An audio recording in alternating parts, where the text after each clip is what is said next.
Well, it has been a while since we have made a video of the racing saw, other than the slow cutting video, and we all saw that, but it was better than nothing. See where we stood. Um, so, anyways, I don't know if I told you guys or not, but a little over a month ago, I got this Tillotson carburetor. I think it's an HW. It doesn't have any numbers on it, other than Tri-10 it says on it. And it's for karting applications, which is what this engine is for. It measures just smaller than the BDC16 up here, and a lot less complicated. Easy adjustments for low and your high and everything. Your throttle, it's on this side. It's meant for a cable, but I think I can get away with using just a straight, my bicycle cable or sprocket, spoke, whatever it is. It's late at night. And putting it through the hole and everything, and that's kind of how I would adjust the idle, loosen a screw hole here and everything. But adapting it to the system is going to be a little different. Make sure I'm still on camera. I don't even know what part we're on, by the way. And as you can tell, it sits at an angle, which I don't know the 100% reason why on that, other than maybe interference with throttle shaft. And yeah, that is a billet body, machine billet aluminum. So I got a real good deal on it, so I couldn't pass it up really. I mean, the BDC16 works, but there's a lot going on inside of that, and kits are a lot more expensive for rebuilding those than it is for one of these. So anyway, smaller than the 090 carb we were using, but bigger, my bad, bigger than that carb. And as you can see right there, the differences in the mounting. So we've got our adapter here that was for the 090, the Tillotson carbs. And you can mount it like that, but it sits at an angle, and even the impulse hole lines up for right there and right there. If you mount it at an angle, lines up, but then bolting this down is your problem because it likes to stick. Bolting it down is your issue, and either I could try to knock these studs out and put longer all thread or whatever and try to bolt it down that way. That, I don't know, it sounds like a pain in the butt to do. Or we can try and mount this straight, and what that would also end up doing is our throttle linkage, instead of trying to do cable, we could go with just a straight rod in there and everything. It should work out because that pivots. So that turns and pivots, and really good response there on that. Plus keep everything nice and straight and, I don't know, weird symmetrical, I guess. But what we'd end up having to do, I'm thinking, cut these off, and then we would find out where these holes want to sit on this plate, drill and tap the plate, and then we'd take long screws and put them all the way. I'd get really long Allen ones, put them down all the way into it, and then find out their distance on wherever, cut them, and then we'd have to use sealer to make sure that there's not going to be any air leaks. And for the impulse hole, we would end up just grooving it on over to where it needs to and keeping in line with this. So we wouldn't have to do any re-drilling of straight holes, just bring it on over, and I think we'd be good doing it that way, honestly, and still retaining hardware and everything to bolt it onto this right here without any issues. The only thing that this would do is it hits the gas tank, so I might have to modify the little gas tank that's on the race saw here.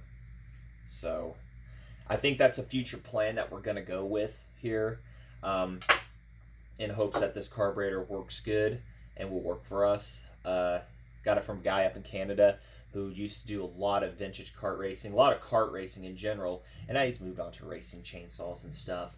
And he had this just sitting around and couldn't pass it up. It wasn't because it was red and it matches this, which is a nice bonus. But hell, even blue would have been cool. So that's definitely on the future block there. I'm thinking to do carburetor-wise for this saw, just because I think it would be the better option in the long run. So we'll see. It's a single pumper, but I was told by guys this thing can fuel a big old engine without any problems. So we'll see about that. And some guys say it's too much for this saw, but there's guys running carbs big, dual carbs bigger than this, feeding it way more.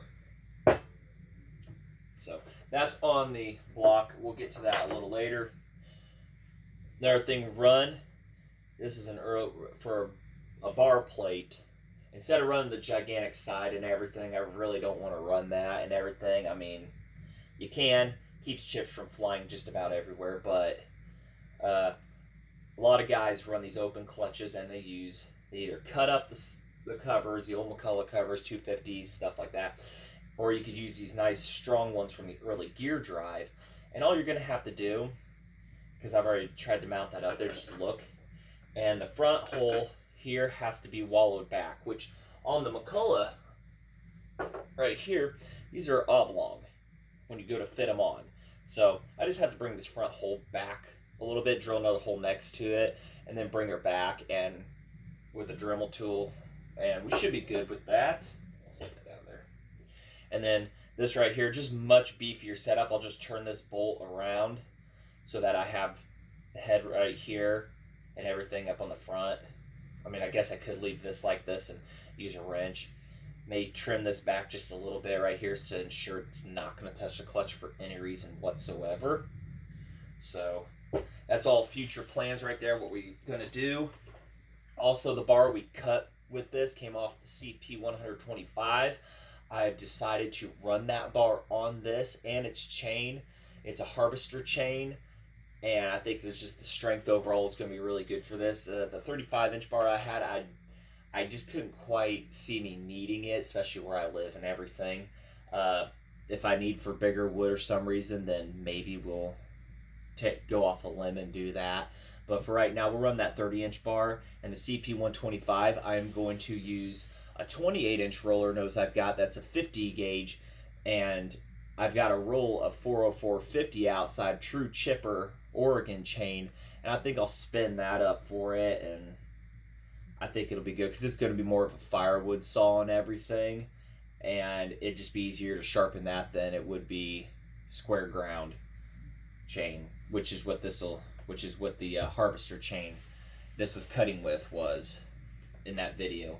So that's the plans going on here and everything. I want to see if I can try to tune the BDC 16 for now, but you know, we'll get this done together, and maybe we'll see what kind of time we got this weekend and everything to try to get this thrown together, get that chain back on. And I've actually built a stand out back and got it like a few pine logs for free. So I think that'll be good for testing in and everything. And pine is what's used for racing. And I've also seen cottonwood and everything. You know, just light non-hardwoods or hardwoods that are not so hard. So we'll get to that and everything. Other than that, that's kind of just the updates of what's going to happening and what I plan to do here. Update and stuff like that. It's late at night, so I'm kind of muttering and stumbling on my words. So yeah, I know it's been a while and everything, getting done home improvements and stuff and everything and whatnot, and built a loft in the garage to put saw stuff and get the garage cleaned up for winter and everything. So hopefully we will have this going here shortly. I know also exhaust while I'm touching it. We got springs. They're rotating springs. So hopefully we can engineer something for that, because we've got the exhaust leak here. Some guys would like to use the high temp ultra copper red and everything to help seal and stuff like that. And some guys don't. They say just build a flange. We'll see what route we can go with this, but we'll get that put onto there, and we got to I got to weld on and make a holder for that to hold the pressure down and everything, and we'll go from there on that, because right now we've got 4 hose clamps. It takes that much to hold this pipe down, because 2, it was just sliding right up, and having a leak in the pipe, I really can't even tune it at that point really well, because it's just going to really affect me the entire time. So that's also on the list. Little parts, little updates and stuff, and hopefully we'll be getting more done on this saw here shortly and really get a move on. And I'm really hoping this carburetor is going to do a good one. Like I say, the BDC 16s have proven themselves time and time, but rebuild kits for them are getting expensive and stuff like that. I mean, the duckbill valves for 5 of them, it's like $40 just for those alone. And the rebuild kits with 1 duckbill valve and stuff are $65 versus these. This is $20 to get a rebuild kit for. So you be the judge. And this can run alcohol too, and along with the BDC 16.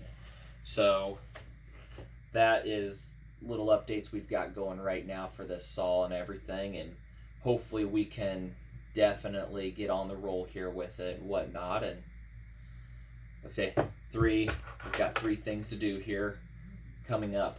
So I don't know of anything else to really update on it that I've done. I mean, hopefully y'all enjoyed that buck and stock video too. Like I say, next year hope to do better on that and everything. It was just really exciting to be able to meet Jeremy and fix saws and wrench with him and walk around and everything like that. And so, like I say, lots to go on that. Other future saws, we're going to be rebuilding this wintertime the 797. We've got Dirty 44. I think I'm just going to keep that a regular chainsaw and everything, not make it into a racing one. I think it'll just blow up on me. So that'll just be hopefully a really good firewood saw on that one. We're going to do intake work on that, port match, and open it up and everything. So, all right. So I don't know what order we're going to be doing everything in here first, but we definitely got to get stuff on a roll here, get back on track with these saws, because I know it's like nobody's going to watch. So, all right. So there's our future, guys. So there's everything. Got the goofy gloves covering it, so nothing really gets in here. So, all right. Thanks for watching. Keep updated. Hit that like, subscribe, and hopefully we'll get on a roll on this weekend. I don't know. I know I'm busy tomorrow. So hopefully Sunday maybe we can start with that idea there.